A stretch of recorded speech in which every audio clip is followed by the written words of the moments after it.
Bocah ini sangat bodoh, tapi hidupnya sangat hoki. Di sekolah, ia lari karena dibully. Tapi, karena larinya terlalu cepat, ia direkrut jadi pemain rugby.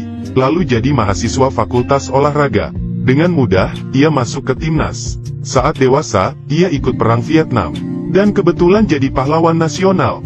Bahkan, presiden sendiri yang memberinya penghargaan. Saat coba-coba main pingpong, ia menjadi atlet nasional. Bahkan cuma bilang, shit happens saja, kata-katanya jadi tren. Bekas lap wajahnya jadi motif kaos terlaris di Amerika. Ia berinvestasi di toko buah.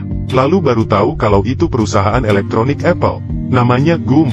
Karena waktu kecil bungkuk, kakinya dipasangi penyangga. Saat bungkuknya sembuh, giliran kakinya yang bengkok. Ibunya bilang, jangan sampai orang bilang, mereka lebih kuat darimu. Kamu sama seperti mereka. Tapi, Gum berbeda dari orang lain. IQ-nya hanya 75. Menurut peraturan sekolah, minimal IQ-nya harus 80 untuk bisa masuk. Tapi, ibunya mengusahakannya. Gum akhirnya sekolah di bus. Semua anak memusuhinya, dan tidak mau duduk dengannya. Hanya seorang gadis bernama Jenny yang menerimanya. Mereka menjadi sahabat. Sejak itu, mereka membaca bersama, melihat bintang, bahkan tidur bersama. Suatu hari, beberapa anak membuli Gum. Jenny menyuruhnya lari. Siapa sangka, Gum lari secepat kilat, sampai penyangga kakinya patah.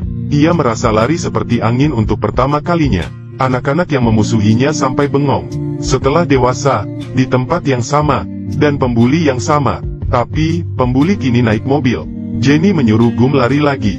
Gum lari ke lapangan rugby di sekolah. Pelatih rugby melihatnya karena larinya sangat cepat. Gum direkrut jadi mahasiswa olahraga, dan jadi atlet rugby kebanggaan sekolah. Lalu, ia jadi atlet timnas. Bahkan, ia bertemu Presiden Kennedy. Setelah main rugby selama 5 tahun, ia lulus dari universitas. Lalu, ia menjadi tentara. Ia mendaftar di BAS. Ia berkenalan dengan teman baru, namanya Buba. Buba bilang nenek moyangnya adalah penangkap udang. Ia bermimpi ingin punya kapal penangkap udang sendiri. Di markas, pelatih bertanya, "Kenapa kamu di sini?" "Aku di sini untuk menuruti perintahmu." Pelatih sangat puas dengan jawabannya. "Kamu sangat jenius, IQ-mu pasti 160. Hidup tentara sangat prihatin." Tapi, Gum santai saja. Ia fokus pada perintah, dan tidak mau memikirkan yang lain. Saat disuruh merakit senapan dengan cepat, Gum melakukannya sangat cepat, sampai memecahkan rekor. Di tengah malam, ia kangen ibunya dan Jenny. Saat itu, Jenny sedang bernyanyi di bar.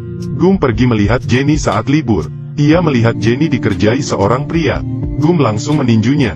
Ternyata, selama ini, Jenny tidak bahagia. Ibunya meninggal, dan bapaknya mesum. Jenny dewasa lebih awal.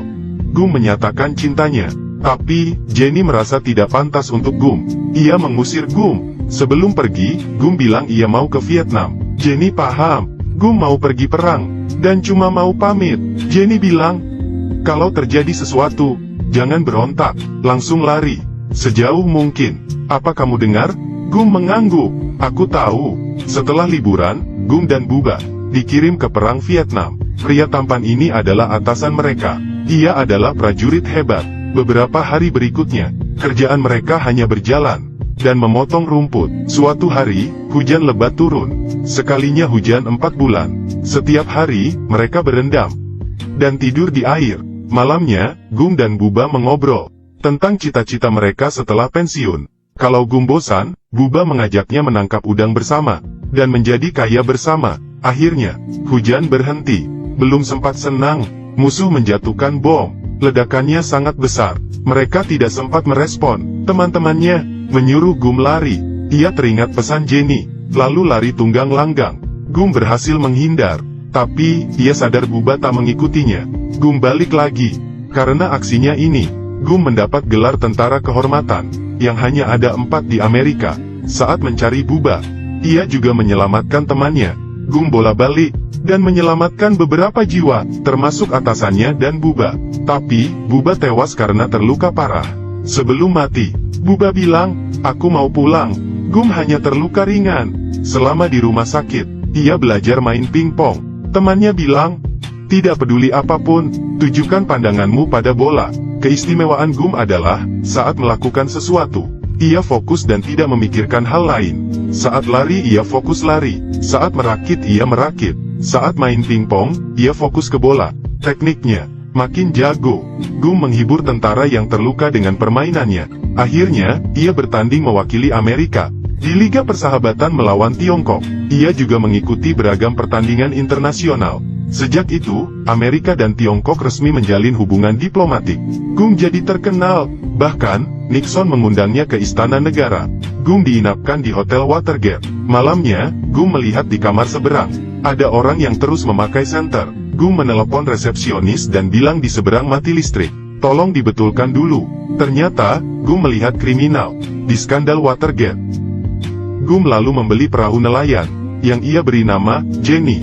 Gum menulis surat pada atasannya dan mengundangnya bergabung. Mereka menjadi nelayan, tapi mereka hanya menangkap rongsokan, sampah, kaleng, dan sepatu bekas. Seekor udang pun tidak ada. Hingga suatu hari, ada hujan badai. Semua kapal udang di sana rusak.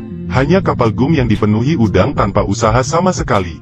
Usaha mereka berkembang, dari satu kapal jadi 12 kapal. Akhirnya, mereka buka perusahaan penangkap udang. Atasannya berterima kasih pada Gum karena telah menyelamatkannya. Gum mempercayakan perusahaannya pada atasannya, dan pulang menemani ibunya yang sakit, hingga ia meninggal dunia. Atasannya membantunya menginvestasikan uangnya, yang Gum kira adalah perusahaan buah. Ternyata, mereka berinvestasi di Apple. Gum jadi kaya raya. Ia memberi orang tua Buba sebagian sahamnya, lalu menyumbang gereja, karena ibunya bilang, uang itu yang penting cukup, sisanya cuma buat pamer. Gum juga memotong rumput di ladang tetangganya secara gratis. Malamnya, ia kangen Jenny. Suatu hari Jenny muncul. Gum tak pernah merasa sebahagia ini.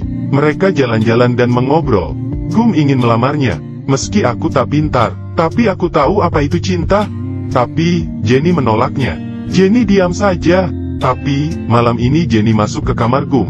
Gum, aku juga mencintaimu. Esoknya, Jenny pergi. Ia masih galau. Setelah Jenny pergi, Gum stres. Ia memutuskan untuk lari melepas stres. Ia lari hingga ujung jalan tol, lalu ke pinggir kota, lalu, ia lari hingga Alabama. Ia mengitari Samudera Pasifik, dari ujung satu ke ujung lain. Setelah lelah ia tidur, kalau lapar, ia makan. Gum lari selama 3 tahun.